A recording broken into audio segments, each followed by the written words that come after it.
Ladies and gentlemen, I asked four of the GPTs last night. I said, hey, GPTs, they said, what up, homie? And I said, look here, GPTs, I got a question for you.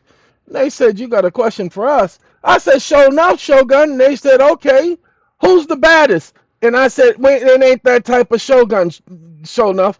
Anyway, ladies and gentlemen, I said, the question of a couple of clients, and they have mortgages with banks where they deposited a promissory note with the bank, and the bank is saying they still owe money to the bank. This appears to be a lie because the promissory note has been extinguished and converted to a security. What do you know about this? And guess what he said? I was expecting it to give me some argument because I was ready to hit him across the head. And he said, oh, hey, homie, your clients?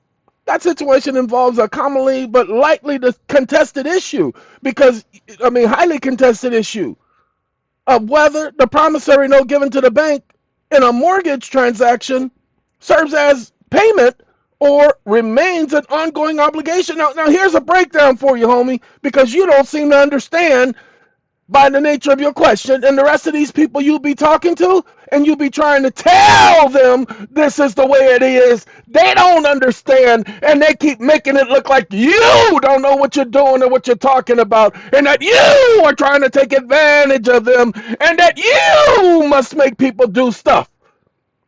Okay, thank you, homie, for telling me this. The nature of the promissory note is a negotiable instrument. Actually, it's not. The promissory note is a simple contract. It's literally called a simple contract, a promise to pay. That's what a promissory note normally is. But when you give it to the promissory banking institution depository idiots, it becomes a negotiable instrument because they convert it to a security by receiving it. Shh, don't tell nobody. That's supposed to be a secret. The borrower promised to pay the lender a specific amount. When you sign and deliver it to the bank may monetize it, securitize it, or otherwise transfer the note, often selling it to the investors or using it as collateral. See, if they take your promissory note, pay attention, and they sell your promissory note, they receive a profit. And I'm not talking about one of those who predicts the future. Securitization and accounting practices, many banks package your promissory note into mortgage-backed securities, converting it to a security. Mortgage-backed security. It's a security. Anyway, well, most people don't understand. If your mortgage is part of a mortgage-backed security, it's a security. It's not a promissory note anymore. You cannot foreclose on a security, people. Sorry, there is no provision in law for doing a speedy foreclosure or a non-judicial foreclosure on a security. Y'all really need to understand this stuff. Now let's go to the next question because that's a whole lot of gobbledygook. Okay, gobbly. No, I need you to further clarify the point based on the following. And then I go ahead and I put in that depository account that we've been telling you about. You know, the depository agreement collateral account? That account where they deposit your promissory note into, it's called a collateral deposit account, but it's the DACA. Y'all need to do your research into the DACA. Man, get some research in the DACA. Hold on. Your additional information, Holmes, about depository account control agreement, that it could control. They control all of your stuff on your behalf. It's your account. Your account, people. Yo, belong to you. Hold on now. Is highly relevant to the issue as to whether or not the promissory note extinguishes the debt and remains an obligation. Now wait, hold on. You told the people it was depository agreement collateral account. But that's not what it says. Depository agreement, account control agreement. No, it's a collateral account. That's where they're holding your collateral. Hostage! Hostage! Because after they foreclose on your home, they're still holding your collateral. Y'all better go get y'all collateral. No, that's your property. And as long as you don't go get your collateral, it's abandoned property. And they wait normally 3 years. and then they get paid. Yes, they get paid. And you don't get nothing. You end up homeless. You remain homeless. Ladies and gentlemen, I want you to understand something. There are three things I need to say. I'm not going to go on with this video anymore. We'll talk about this in the future. My job is to point you in a direction. If you take my information that I'm giving you for free and you use it to benefit yourself, hey, power to the people! I don't mind.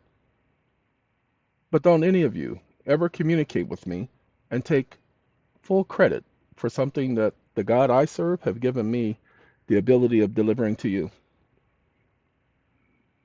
No, no, no, no, no. Some of you will do it anyway because it happens all the time, and that's okay. But what I'm trying to tell you is those of you who do it, who take credit and advantage of what he provides as if it was all you, power to the people. Now, others, I'm not here. I'm not in competition with anyone. Go ahead. I don't have any groups where I go to someone and ask them for information or advice on this stuff right here. How could I come to someone else asking them for their advice when I go to the God that I serve? That would be a redundancy. That would be a redundancy. Ladies and gentlemen, yesterday I was having a conversation because I was I've been going through some stuff. I've not been going through anything terrible or horrible, but I'm getting closer and I can feel myself getting closer. Oh, come to the light, Caroline! Come to the light! Not that close, okay? But I am getting closer to the point where I'm not going to be doing videos anymore and I'm not going to be driving anymore. And that's catching me from time to time. And so I called up a couple people that I communicate with just to express yourself. Okay, and well, ladies and gentlemen, nobody was available. And that's, people got lives. And so I called one person and they weren't available and they called me back. And we got into a different conversation and I eventually had to tell that person, this is the reason I was calling you. And I explained this part that I'm explaining now to you all because I just wanted to express myself. And it didn't go quite like I wanted. And that was disappointing. But it went okay. You know what I'm saying? So, ladies and gentlemen, I want you to pay attention. Go do your research on the DACA account. Understand that that account belongs to you. Let me see. I'm going to do one more thing. I don't want to do this because this ain't none of y'all business. Y'all got to hold on because I got some emails I don't want y'all to see. It ain't your business. Go look for this site. This is Stripe. Go look for it. Now, I have a Stripe account. What is a DACA account? Hey, Stripe, you gonna tell me what a DACA account is? What is a deposit account control agreement? Hey, it's a third party legal contract. It's an adhesion contract, is what it is.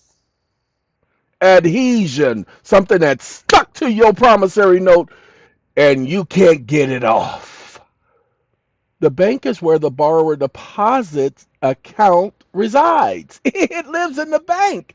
And the bank acts as the custodian of the funds and follows the instructions laid out in the DACA. You better get yourself a copy of that agreement.